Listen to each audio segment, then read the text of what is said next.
کیا ہونا چاہیے آقا علیہ الصلوۃ والسلام کی سنت اور فرامین؟ تو امامہ پہننے کی فضیلت آقا علیہ الصلوۃ والسلام کا فرمان علی شان ہے، الامائم تیجان العرب۔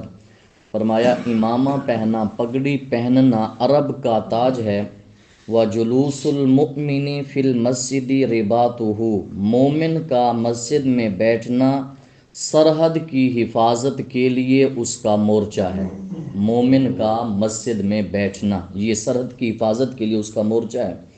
دوسری حدیث پاک آقا علیہ الصلوۃ والسلام کا فرمان علی شان ہے، الامائم تیجان العرب۔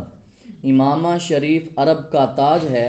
فَإِذَا وَضَعُوا الْأَمَائِمَ، جب وہ امامہ پہننا چھوڑ دیں گے، فرمایا وَضَعُوا عِزَّهُمْ، یہ امامہ نہیں اتارا، انہوں نے اپنی عزت کو اتار کے پھینک دیا ہے۔ فرمایا جب عرب چاہے عجم امامہ پہننا چھوڑ دیں گے، اپنی عزت گھٹا لیں گے۔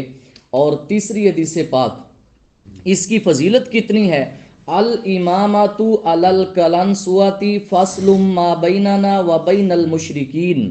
فرمایا ٹوپی کے اوپر امامہ باندھنا یہ ہمارے اور مشرکین کے درمیان فرق ہے۔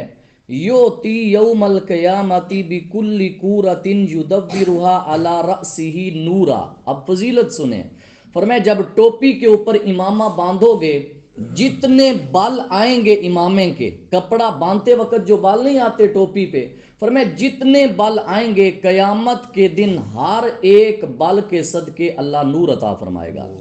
یہ امامہ شریف پہننے کی فضیلت ہے۔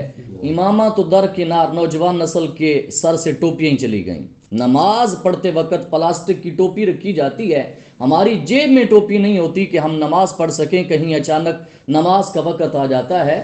تو مومن جس کے گھر بیٹھک میں ایک آخری چیز جو سہولیات ہے وہ موجود ہے، موجود نہیں تو صرف ٹوپی موجود نہیں کہ نماز کا وقت آ جائے تو میری اپنی جیب سے نکلی ہوئی ٹوپی میرے سر پہ۔ دوسری بات، آج ایک خاص طبقے کو یہ حوالے کر دیا گیا کہ تمہارا کام ہے ہمارا کام نہیں ہے، اور اس خاص طبقے نے دنیا داروں کی خاطر چھوڑ دیا پہننا۔ آتے جاتے گزرتے تانے ملتے ہیں، دیکھو جی مولوی صاحب آ گئے ہیں۔ مطلب یہ ہے کہ اس قدر ہم نے ایک معیار بنا لیا ہے، ایک بچہ سکول میں ٹوپی پہن کر جاتا ہے تو سارے بچے بولتے ہیں کدوں نہ مولوی بن گئے، سارے بچے یہ بولتے ہیں آپ کب کے مولوی بنے ہیں۔ میرے آقا صلی اللہ علیہ وسلم نے فرمایا امامے کا ایک بال کے بدلے اللہ نور عطا فرمائے گا۔ تیسری حدیث پاک میرے آقا صلی اللہ علیہ وسلم نے فرمایا اعتموا تزدادوا حلما۔ فرمایا جو لوگ امامہ باندھتے ہیں اللہ تعالیٰ ان کے حلم میں اضافہ فرماتا ہے، بردباری میں اضافہ فرماتا ہے، حوصلے میں اضافہ فرماتا ہے۔ اب پانچویں حدیث پاک راوی حضرت جابر رضی اللہ تعالی عنہ ہیں، فرمایا رکعتان بامامۃ خیر من 70 رکعۃ بلا امامۃ۔